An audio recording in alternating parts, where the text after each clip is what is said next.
آپ کو سننے کے بعد جب ریورٹ ہوا تو کچھ نیک لوگ ہماری مسجد کے کہنے لگے، وہ نیک کیا ہے یار؟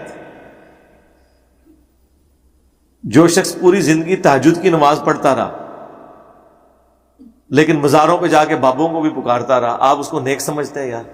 اس طرح کے نیک تو ہندوؤں کے اندر بھی موجود ہیں، عیسائیوں میں بھی ایسے لوگ ہیں جنہوں نے پوری زندگی کبھی جھوٹ نہیں بولا، تو نیک تو وہ بھی ہیں۔ مدر ٹریسا سے زیادہ کون نیک تھا جس نے ہزاروں یتیم بچیوں کی کفالت کی ہے؟ اسے نوبیل پرائز بھی ملا تھا، انڈیا میں، کرسچن تھی، نیک تو وہ بھی تھی۔ داڑیوں سے، نیک امال سے آپ یہ نہ سمجھیں کہ وہ شخص واقعی نیک ہو گیا۔ نیک وہ ہوگا جس کا عقیدہ بھی قرآن و سنت کے مطابق ہوگا، اور یہ وہ بات ہے جو سارے کرتے ہیں۔ آپ بریلویوں سے پوچھیں نا کہ جی وہ اہل حدیث دیکھیں اتنی لمبی نمازیں پڑھتے ہیں، وہ کہتے ہیں نمازیں کیا ہے، ہی گستاخ ہے۔ ہاں، اس کا مطلب ہے وہ خود بھی مانتے ہیں کہ عقیدہ درست نہ ہو تو لمبی داڑھی، نبی نماز کسی کام کی نہیں۔ تو سرکار جب ہم یہی بات آپ کے بارے میں کر دیں کہ اگر آپ کی توحید درست نہیں ہے تو آپ کی پگڑیاں، آپ کے نعرے، آپ کے سفید کپڑے اور پیلی چپلیں اور مسواکیں کسی کام کی نہیں ہے اگر آپ کا عقیدہ توحید درست نہیں ہے، اور آپ کے بابوں نے گستاخیاں کی ہوئی ہے نبی علیہ السلام کی شان میں اور آپ ان کا جھوٹا دفاع کر رہے ہیں، تو کہتے ہیں ہے کہ گل کرتی یہ وہی گل ہے جی تسی کیتی تھی سرکار، ہاں پٹھی کر کے واپس کی تھی تواڈے تے، ہن تک تسی یہی گل کرتے سو نا۔ تو یہ بات جو میں کہہ رہا ہوں یہ اجماع ہے اس پہ کہ اگر عقیدہ درست نہ ہو تو عمل قبول نہیں۔ تو نیک وہ بنے بنائے نیک ہیں۔ تو نیک لوگ کہنے لگے کہ آپ کس کو سننے لگ گئے ہو، وہ تو گمراہ ہے۔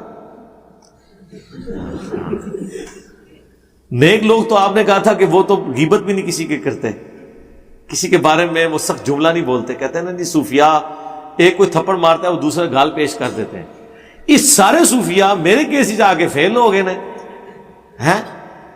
وہ مصباحی صاحب کو آپ نے دیکھا نہیں ہے، خود بھی روتے ہیں، لوگوں کو بھی رلاتے ہیں، لوگ کہتے ہیں دیکھیں جی کتنی میٹھی میٹھی باتیں کرتے ہیں۔ سرکار جب ساڈی واری آئی ہے، دنیا کو تو کہتے تھے ہم کافروں کے لیے بھی چادریں بچھاتے ہیں، انجینئر صاحب کی جب باری آئی ہے، تو سڑ، تو مر، اس نے مر جانا ہے جی کمرے میں بیٹھ کے، اچھا میں نے مر جانا ہے، تسی ہمیشہ زندہ رہنا ہے،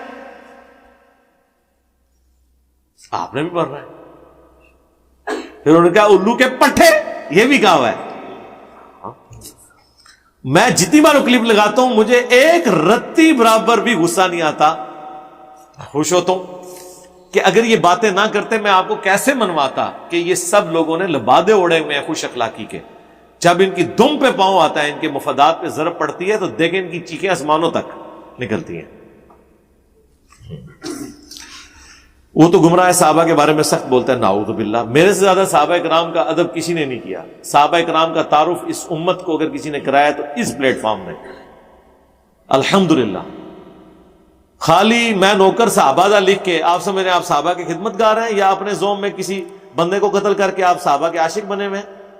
صحابہ کے عاشق وہ ہیں جنہوں نے خلافت راشدہ حق چار یار کے صرف نعرے نہیں لگائے، بچے بچے کو رٹا دیا کہ حق چار یار ہے کون، خلافت کی ساری حدیثیں بتائیں، خلافت کی مدت بتائی، البتہ پورا سچ بتایا، آپ نے آدھا سچ بتایا تھا، ہم نے اس کے بعد بتایا کہ نبی علیہ السلام فرمایا تھا اس کے بعد کاٹ کھانے والی ملوکیت آئے گی،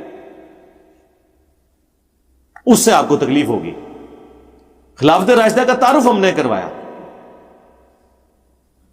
ابو ذر غفاری کا، عمار ابن یاسر کا، سعد ابن ابی وقاص کا، خالد ابن ولید کا، قادسیہ کا، یرموک کا، عمر سیریز کا تعارف۔ سخت کہاں سے بولتے ہیں؟ الحمدللہ ہمارے زیادہ کون نرم ہے؟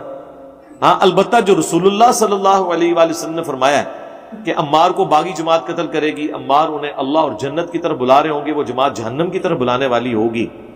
اب اہل صفین کو، امیر شام کی پارٹی کو جہنم کی طرف بلانے والی باغی جماعت، صحیح بخاری 2812 میں نبی علیہ السلام نے فرمایا، اور نقل کیا ہے امام بخاری نے، امام مسلم نے، میں تو صرف اس کو بیان کر رہا ہوں جو فتویٰ میرے اوپر 1000 گنا کر کے امام بخاری اور امام مسلم کے اوپر، اور 1 ارب گنا کر کے نعوذ باللہ اس شخصیت کی طرف آپ لوٹا رہے ہوں گے کہ جس نے یہ فرمایا ہوا ہے۔ اپنے ایمان کی فکر کریں، بابوں اور فرقوں کو بچانے کی خاطر رسول اللہ سے ٹکر تو نہ لیں۔ وہ مولانا ساکسا والی بات ہے کہ میں نبی نال ٹکر لے لواں، اپنا ایمان برباد کر لواں تھوڑی گلاں مان کے، اور اس کا کوئی استاد بھی نہیں ہے۔ جی اگر تو یہ آپ کے نیک لوگ جو ہے نا وہ دیوبندی ہے نا تو انہیں کہیں گے ان کے استاد ہیں ڈاکٹر طیب القادری صاحب، تو کہیں گے وہ تو خود ہی گمراہ ہے. انہیں کہیں آپ تو جاہل ہو، اتنے بڑے عالم کو آپ کیسے گمراہ کہہ سکتے ہو؟ تو وہ آپ کو پتا کیا کہیں گے؟ ہمارے علماء انہیں گمراہ کہتے ہیں. انہیں کہیں کہ ان کے علماء آپ کے علماء کو بھی گمراہ کہتے ہیں. ٹینٹ تے کھیڑو. اور اگر یہ نیک لوگ بریلویوں میں سے ہیں تو آپ انہیں کہیں گے جی ان کے استاد تو جو ہیں وہ مولانا طارق جمیل صاحب ہیں، دیکھیں انہوں نے ان کو اپنے ممبر پہ بھی وہاں پہ کھڑا کر کے تو جمعے کی نماز پڑھوائی تھی اور اتنے پیار سے انہوں نے ماتھا چوما تھا. تو وہ کیا کہیں گے؟ وہ تو خود گمراہ ہے. اور اگر یہ کوئی اعتراض کوئی اور بندہ کرے تو آپ ان کو اہل حدیث کی مثال دے دیں کہ شیخ زبیر لزئی صاحب ان کے استاد ہیں، تو وہ ان کو بھی گمراہ کہہ دیں گے. استاد ہمارے جی احمد صاحب بریلوی صاحب ہے، کیونکہ ہم جب قرآن پیش کرتے ہیں تو آپ کو کیا کہتے ہیں کہ آپ قرآن کا ترجمہ احمد صاحب بریلوی صاحب کا پڑھ لو. احمد صاحب بریلوی صاحب نے قرآن پڑھ کے جو کچھ آپ کو سکھانا تھا وہ لکھ کے آپ کو دے گئے. تو ہمارے استاد تو احمد صاحب بریلوی صاحب ہیں، ہمارے استاد اشرف تھانوی صاحب ہیں جن کے ترجمے ہم آپ کو بتا رہے ہیں. اپنا ترجمہ کر کے نہیں بتا رہے، وہ آپ کو برا لگے گا. اسی لیے ہم کہتے ہیں، لوگ کہتے ہیں عربی سیکھنی ہے، ہم کہتے ہیں ضرور سیکھو، لیکن تمہارا ترجمہ کسی نے نہیں ماننا، کیونکہ انہوں نے اینڈ پہ پوچھنا کہ تنو عربی زیادہ آندھی ہے یا مطلب بریلوی نو. اگر اینڈ پہ آپ کے ساتھ یہی ہونی ہے تو بہتر یہ ہے کہ آپ عربی ضرور شوقیہ ضرور سیکھیں، لیکن پیرلل میں قرآن ترجمے سے ایک دفعہ پڑھ کے مرنے سے پہلے اپنی اصلاح کر لیں، یہ نہ ہو کہ پوری زندگی عربی سیکھتے رہیں. یہ تو اسی طریقے سے کہ ایک بندے کی گاڑی پنکچر ہو کے میں اپنی فیکٹری لگاؤں گا، بلکہ اس سے بھی پہلے میں اپنی زمین پہ ربڑ پلانٹ کا پودا اگاؤں گا، اس میں سے جب ربڑ نکلے گا میں اس کی ٹیوب بناؤں گا اور اس ٹیوب والی فیکٹری لگانے کے بعد میں پنکچر لگواؤں گا، بس پھر تو بیٹھا رہے اور جنتی جی سائیکل چلائیں گا جا کے. وہ چپ کر کے جو کام ہوا ہے، اسی کو انگلش میں کہا جاتا ہے کہ ویل انوینٹ نہ کریں، جو آلریڈی کام ہوا ہے اس کو آگے لے کے چلیں.